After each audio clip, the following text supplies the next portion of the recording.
Voilà, nous travaillons toujours sur la combinaison productive. Alors vous avez un petit texte, c'est le document 2, un petit énoncé, voilà, qui vous dit, et on a une question, est-ce que dans ce texte on nous présente des facteurs qui sont substituables ou est-ce qu'ils sont complémentaires? Bon, je vous rappelle, on reprend la définition des facteurs de production. Hein. Lorsqu'une seule combinaison productive est possible, les facteurs de production sont des complémentaires. Lorsqu'il y en a plusieurs, hein, on a le choix entre plusieurs combinaisons productibles, cela veut dire que les facteurs sont substituables. Hein, comme pour ramasser les pommes de terre, on peut utiliser différentes combinaisons. Bon, bah là, dans cet énoncé, on a un processus qui est plus automatisé, un processus qui est moins automatisé. On a donc deux processus différents. On vous le dit, même dans le texte, l'entreprise peut substituer de façon continue un facteur à un autre. Donc, cela veut dire effectivement qu'il y en a une multitude de combinaisons productives. Donc là, on a bien affaire à des facteurs qui sont substituables. Alors, comment le choix va s'effectuer? Le choix va s'effectuer selon le prix des facteurs de production. D'ailleurs, on vous le dit, hein, toujours dans la notion, la combinaison productive dépend du coût des facteurs de production. Alors, les entrepreneurs font toujours un calcul, de tête ou par écrit. Bon ben voilà, si j'utilise 5 machines très, très performantes, elles me coûtent 1000 euros par heure, et il me faut 50 hommes, et eux ils me coûtent 50 euros de l'heure. Donc le processus automatisé coûte 6000 euros, hein, on fait 50 fois 20 ça fait 1000, 5 fois 1000 ça fait 5000, on additionne le coût. Le coût de cette combinaison c'est 6000 euros. Si je prends un processus moins automatisé, j'ai deux pauvres machines à 1000 euros de l'heure et j'ai 500 hommes qui travaillent avec sûrement d'autres outils, hein, pas simplement des machines. Là, ça me coûte 10 000 plus 2000, 12 000 euros. Donc là, on voit, c'est le processus qui sera retenu, c'est le processus qui est le plus automatisé. Quelle serait la meilleure combinaison productive si le prix des machines passe à 3500 euros? Ben, à partir de là, il faut faire un nouveau calcul. Hein. On va retirer les 1000 euros ici, on va le remplacer par 3005. Donc, si on va un petit peu plus loin, cela nous donne les 1000 euros pour le processus plus automatisé, les 1000 euros de travail des hommes, et puis les 5 machines à 3500, 1000 plus 17 500, la combinaison revient à 18 000. Tandis que l'autre combinaison, c'est toujours les 500 hommes heures à 20 euros, donc 10 000 euros, plus les deux machines à 3500 heures, 7 000 euros. Tout d'un coup, la combinaison coûte 17 000 euros. Et là, c'est cette combinaison qui devient la moins chère comparée à celle-là. Donc, première leçon, si le prix du capital augmente, cela veut dire qu'automatiquement, on va préférer plutôt un processus moins automatisé. À l'inverse, si le prix de la main-d'œuvre augmente, ben, on préférera plutôt un processus plutôt automatisé. Alors, la hausse d'un prix des facteurs se traduit-elle systématiquement par un effet de substitution?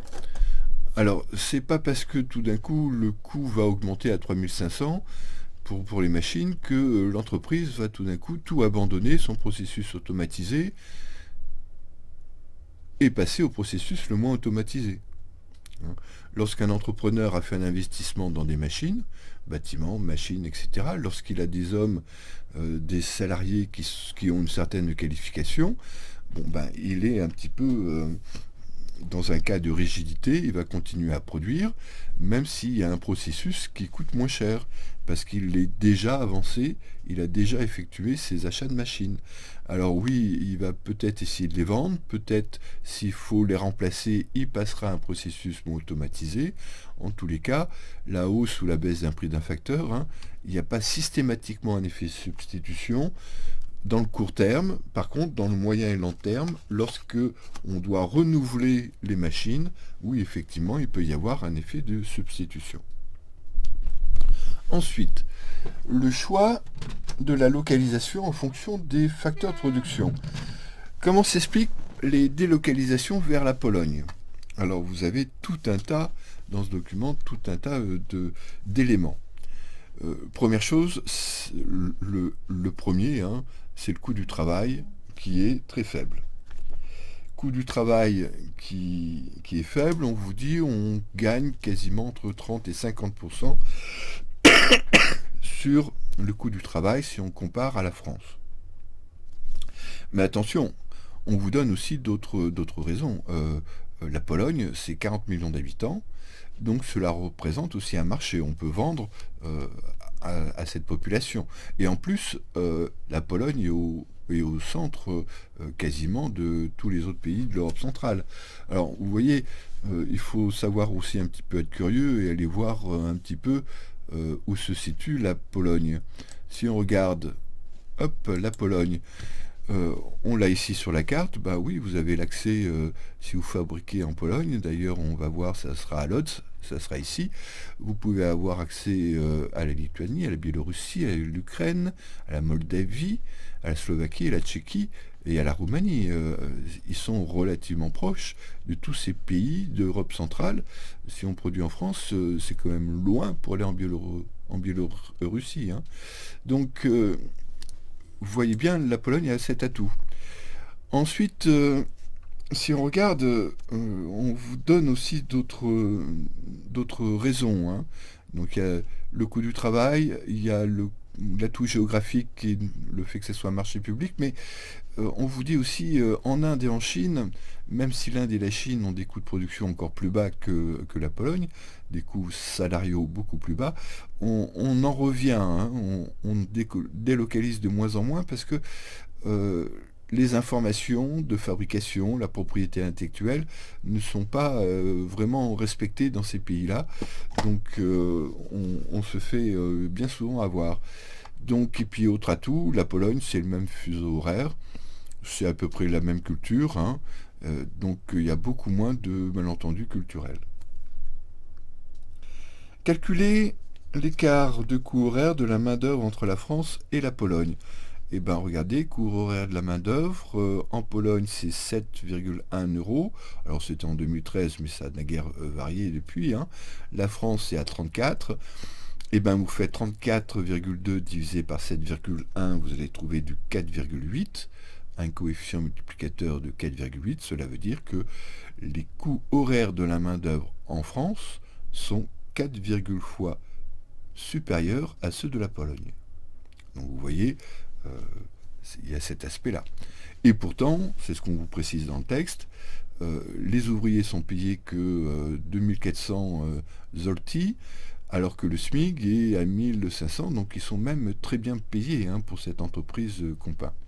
D'ailleurs, quelle soit la combinaison productive a été faite par la société Compin, bon, bah, là, effectivement, c'est une combinaison productive qui est basée sur le facteur travail. Il y a très peu de machines, hein. Là, cette entreprise est spécialisée dans l'assemblage et la rénovation des sièges de chemin de fer, hein, ou de RER, etc., hein, de tram. Cette société a racheté une usine de chaussures parce qu'il y a une main-d'œuvre, une centaine d'employés qui savent faire du tissage, du garnissage, du piquage de tissus, etc. Et effectivement, ils ont un coût de production relativement beaucoup plus faible que par rapport à s'ils essayaient de réparer tout ça en France ou voire même en Allemagne. Voilà, donc c'est une combinaison productive qui utilise beaucoup de main-d'œuvre. Donc, effectivement, ils regardent c'est le coût de la main-d'œuvre qui est relativement pris en compte. Donc, on va dans ce pays-là pour fabriquer à un coût de production le moins cher. Mais vous voyez bien, il y a aussi d'autres critères. Il n'y a pas que le coût du travail, il y a aussi le critère y a-t-il un marché, y a-t-il une sécurité de la propriété intellectuelle, des savoir-faire des entreprises, voilà, et y a-t-il aussi une main-d'œuvre qualifiée, parce que dans certains pays, la main-d'œuvre n'est pas du tout qualifiée, n'a aucune qualification, donc c'est difficile de les produire chez eux. Voilà pour cette séance.